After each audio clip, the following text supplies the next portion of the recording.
The violence in Sudan began on 15 April, triggered by a power struggle between the leaders of the Sudanese army and the paramilitary Rapid Support Forces. It followed days of tension as members of the paramilitary Rapid Support Forces were redeployed around the country, in a move that the army saw as a threat. The Sudan War Monitor, which provides analysis of the conflict, said the RSF had attacked areas controlled by the army on Saturday, including an office block at the Justice Ministry. Several government buildings are reported to have caught fire as a result of the attack.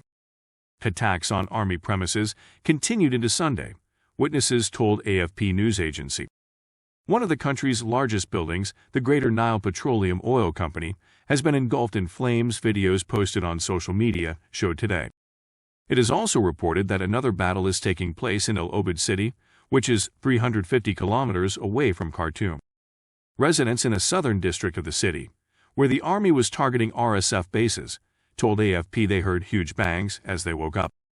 Health authorities announced on Sunday that all the main hospitals in Khartoum, as well as the Darfur region, were out of service.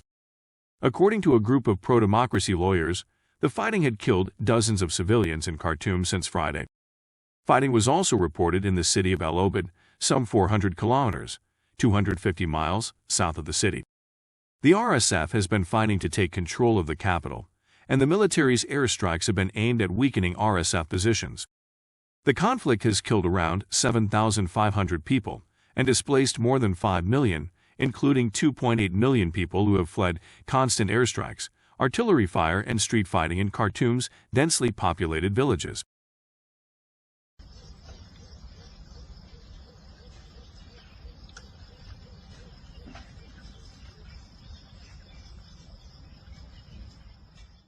ربما عن